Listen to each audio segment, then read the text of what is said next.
Salut à tous, c'est Alex pour un nouveau rapport de bataille. C'est la deuxième ronde du tournoi de qualification Master français 2024 où je joue ma liste de nains que j'avais décrite lors d'une vidéo précédente, une liste très solide, une liste de tir.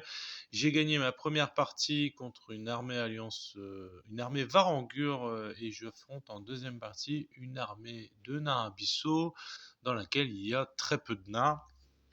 C'est une armée composée quasi exclusivement d'unités avec défense 6 et voilà, appuyée par de nombreuses gargouilles et puis des sorciers nains du chaos. Le scénario, c'est une invasion. Voilà, globalement, je me retrouve face à une armée extrêmement résiliente et qui va pouvoir se soigner puisqu'on a trois sorciers qui ont du soin et on a aussi un Celestian Restauration qui va pouvoir soigner les unités d'obsidienne à des portées assez élevées. Du coup, quand j'apprends ma partie, je me dis, voilà, ce que je vais devoir faire, c'est réussir à surmonter cet effet de seuil qu'il y a avec la liste. C'est-à-dire, en gros, la grande difficulté de ce match-up, c'est que soit je prends l'unité en une phase, ou soit elle est soignée.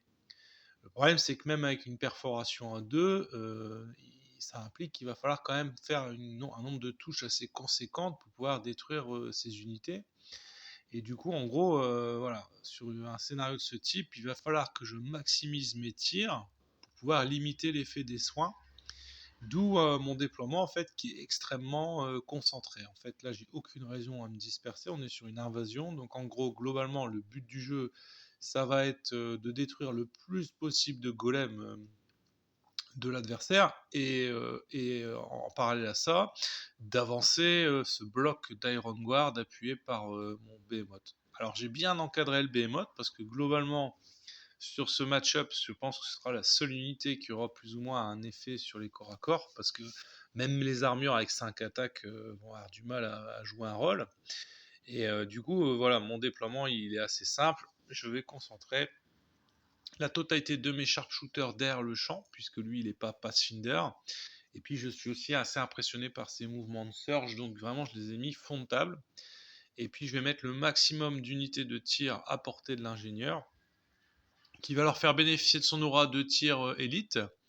Et puis après, voilà, on espère que ça va se passer. Sauf qu'en fait, voilà, lui de son côté, il va mettre ses armées un peu partout sur la table, notamment un petit régiment là qu'on voit dans la forêt, qui va bloquer 2 unités, parce qu'en fait, ce qui se passe, c'est que j'ai tellement peur de ce crush de vicieux que ces unités ont, ainsi que ces mouvements de déferlement, que je vais temporiser énormément, et peut-être un peu trop. En parallèle à ça, mes jets de dés au tir sont vraiment pas terribles. Et du coup, en fait, je peine à créer un déséquilibre en détruisant une unité. Il va me falloir, il me semble, 4 tours pour y arriver.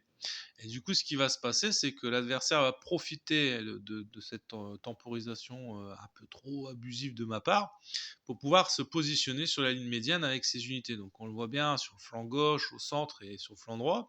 J'ai un véritable mur d'obsidiane qui va empêcher mes unités d'accéder à sa moitié de table.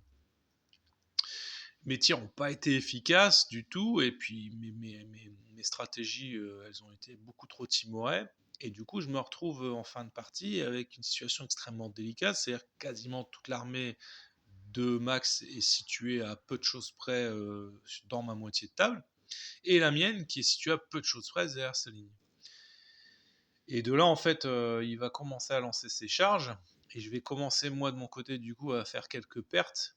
Mais le problème, c'est que une fois que la brèche est faite, je dispose d'un temps extrêmement limité pour pouvoir aller dans sa moitié de table.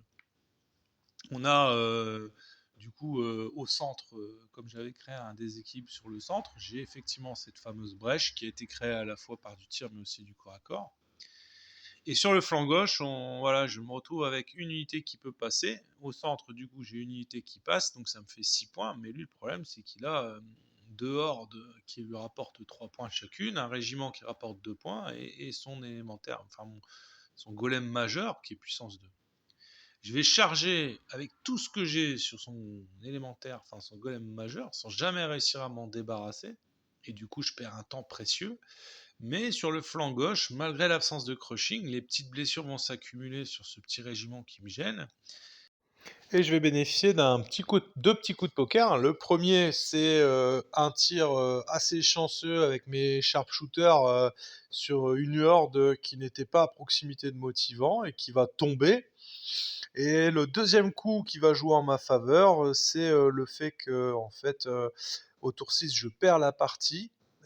Et fort heureusement pour moi, il y a un tour 7. Lors du tour 7, sur mon flanc gauche, je tente un coup de poker. Voilà, je charge par derrière avec le régiment qui était dans sa moitié de table.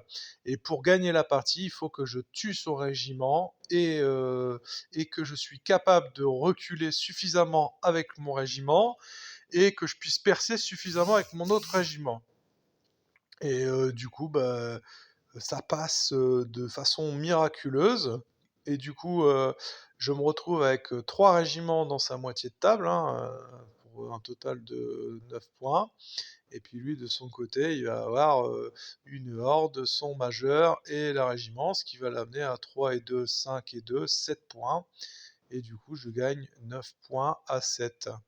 Et je ne réussis malgré tout pas à me débarrasser de son golem majeur, qui a été soigné toute la partie.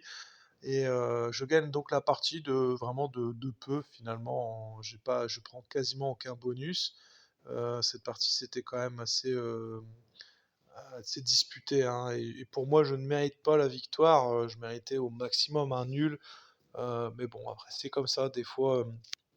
À King of War, il y a des événements comme ça fortuits, qui peuvent, créer des déséquilibres. Donc voilà, je perdais au tour 6 et finalement je gagne au tour 7. Et comme quoi, il faut jamais lâcher l'affaire à King of War. Et du coup, à la fin de la deuxième ronde, bah, je suis super content parce qu'il y avait 2 adversaires qui me faisaient particulièrement peur, enfin en termes de match-up d'adversaires. Il y avait les nains abyssaux de Max et qui faisaient partie de ces 2 armées, et le fait de les avoir battus, bah, je j'aborde la suite de la compétition, avec, beaucoup d'optimisme. Allez, salut les gars, à bientôt.